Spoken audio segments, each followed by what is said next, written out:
Salam sejahtera pemirsa, berjumpa lagi dalam pembahasan buku Bugar Selamanya. Buku ini menyuguhkan kepada kita bahwa perubahan pola hidup akan menambah umur dalam kehidupan kita dan menambah semangat tahun-tahun kita. Dan juga akan memberikan kita kekuatan harian untuk merangkul kebugaran fisik, mental, dan spiritual. Dan juga akan memberikan kita motivasi, inspirasi, dan juga dorongan untuk datang kepada Kristus. Menyerahkan setiap beban kehidupan kita di bawah kaki salibnya. Dan dia akan meringankan setiap langkah-langkah kehidupan kita. Saat ini kembali lagi saya mengundang akan seluruh anggota keluarga dan saudara-saudara semua. Kita dapat berkumpul bersama-sama, kita akan mempelajari nasihat firman Tuhan pada saat ini, dan biarlah rencana-rencana indah Tuhan itu akan menjadi bagian masing-masing kita. Kita akan masuk ke dalam judulnya, tolong jangan berikan coklatnya. Ayatnya terdapat dalam Ulangan 30 ayat 15-19. Ingatlah, aku menghadapkan kepadamu pada hari ini kehidupan dan keberuntungan, kematian dan kecelakaan. Pilihlah kehidupan supaya engkau hidup, baik engkau maupun keturunanmu. Saya adalah seorang pecinta coklat. Saya kecanduan coklat. Saya tidak hanya menyukainya, saya mencintai itu. Rasa lembut dari ceri coklat enak untuk cemilan. Dan di malam yang dingin tidak ada yang lebih menyenangkan daripada secangkir coklat panas. Tempatkan saya di depan 31 rasa Baskin Robbins atau di depan berjenis-jenis kue kering. Dan Anda dapat pastikan saya akan memilih sesuatu yang mengandung coklat. Saya selalu tahu coklat mengandung kafein. Sebenarnya itu adalah theobromine, kerabat kafein. Dari buku Dr. Neil, Proof Positif, saya mengetahui bahwa pria yang mengkonsumsi 20 mg atau lebih theobromine sehari melipat gandakan risiko kanker prostat. Dan tidak memerlukan terlalu banyak coklat untuk mencapai level itu. 1 ons coklat susu Cadbury mengandung 44 mg. 2 sendok makan sirup coklat mengandung 89 mg. Dan 2 hingga 3 sendok teh campuran rasa coklat dalam 8 ons susu murni mengandung 120 mg. Namun saya merasionalisasi. Saya seorang perempuan. Apa yang salah dengan sedikit coklat? Semua orang memakannya. Saya mencoba mengabaikan fakta bahwa coklat juga mengandung karsinogen alfa-metilbensil alkohol. Saya telah mencoba untuk meninggalkan coklat sebelumnya hanya karena itu mengandung gula dan kalori. Tetapi ketika seseorang memberikan Cornflakes, saya selalu mengambilnya. Lalu tibalah hari yang amat penting itu di bulan Juli 2001.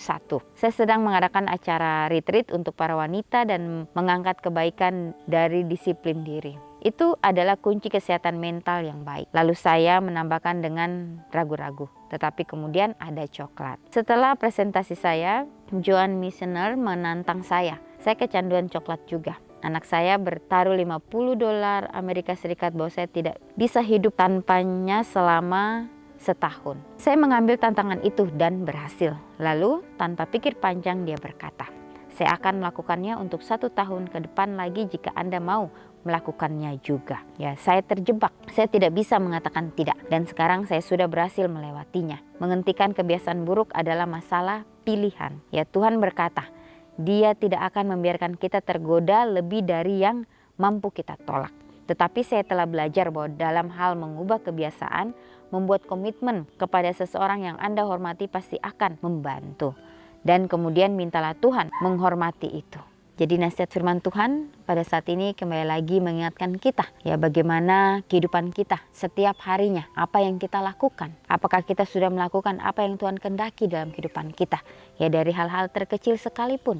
Ya di sini ada seseorang bagaimana dia sangat pecinta dengan coklat ini. Ya dikatakan bahwa dia ini kecanduan coklat. Orang ini tidak hanya menyukainya, dia sangat mencintai coklat ini. Ya rasa lembut dari ceri coklat itu membuatnya selalu teringat-ingat untuk selalu mengkonsumsi akan coklat. Dia mengatakan, saya selalu tahu coklat mengandung kafein. Sebenarnya itu adalah theobromine, kerabat dari kafein. Dan ini tidak baik untuk tubuh. Ya dia sudah mengerti segala sesuatunya. Tetapi kembali lagi, ya dikatakan bahwa semuanya ini adalah masalah pilihan dari dirinya sendiri atau dari pribadinya sendiri. Dan pada saat orang memberikannya makanan yang mengandung coklat, dia selalu menerima itu di dalam kehidupannya. Ya, lalu tibalah hari yang sangat penting di bulan Juli 2001. Pada saat itu dia sedang mengadakan acara retreat untuk para wanita, ya, dan mengangkat kebaikan dari disiplin diri. Ini kembali lagi memberikan dia teguran di dalam dirinya.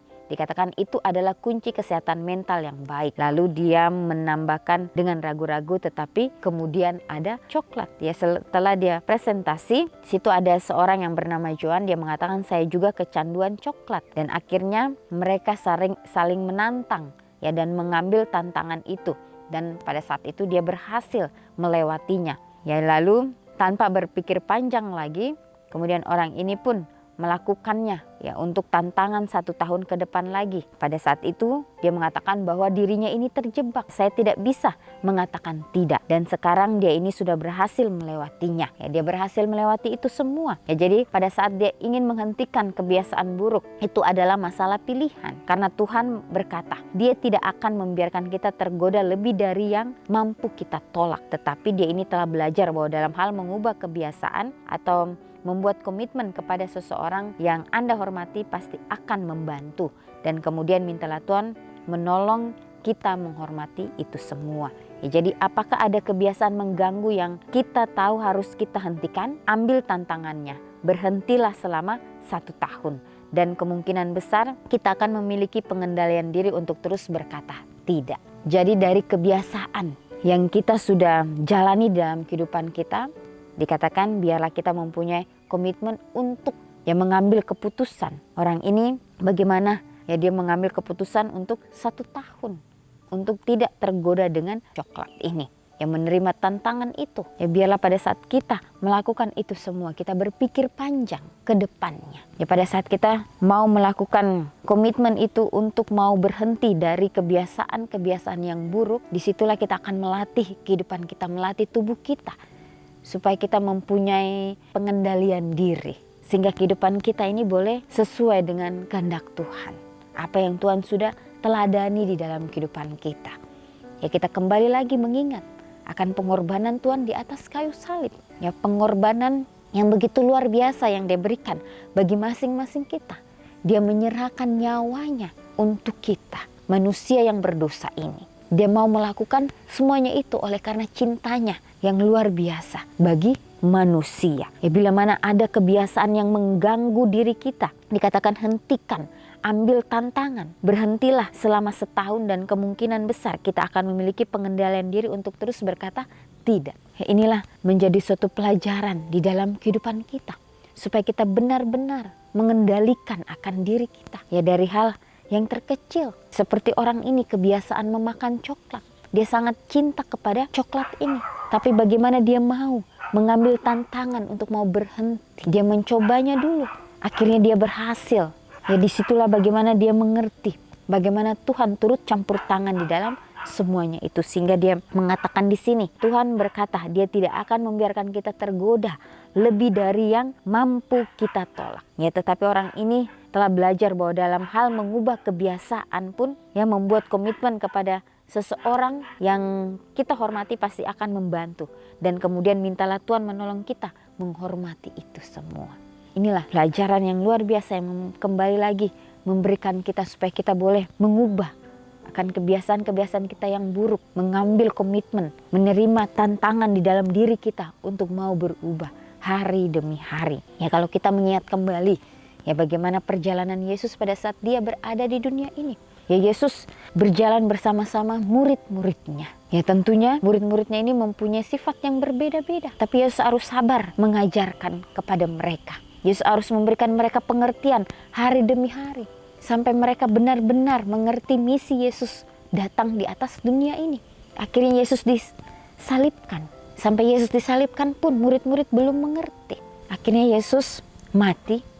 Pada saat kebangkitannya dia bangkit dan dia kembali bertemu dengan murid-muridnya. Disitulah baru murid-muridnya mengerti misi Yesus datang ke dunia. Ya, diperlukan pengorbanan terlebih dahulu. Baru murid-murid ini dapat mengerti misi yang Yesus bawakan di atas dunia ini. Ya, biarlah kita sebagai umat-umat Tuhan, kita juga harus mengerti ya misi kita berada di atas dunia ini. Tentunya ada maksud yang Tuhan inginkan di dalam kehidupan kita. Ya, pada saat Yesus bertemu kembali dengan murid-muridnya, bagaimana curahan Roh Kudus itu menjadi bagian daripada murid-murid ini, disitulah mereka menyampaikan akan kabar keselamatan kepada setiap umat manusia. Pada saat mereka menghadapi penganiayaan, mereka pun tetap bertahan. Mereka tetap mempertahankan akan kebenaran itu karena mereka tahu bahwa inilah yang harus mereka hadapi, harus mereka jalani. Pada saat mereka jalani, kedamaian itu menjadi bagian murid-murid ini. Jadi suatu pelajaran yang luar biasa pada saat ini.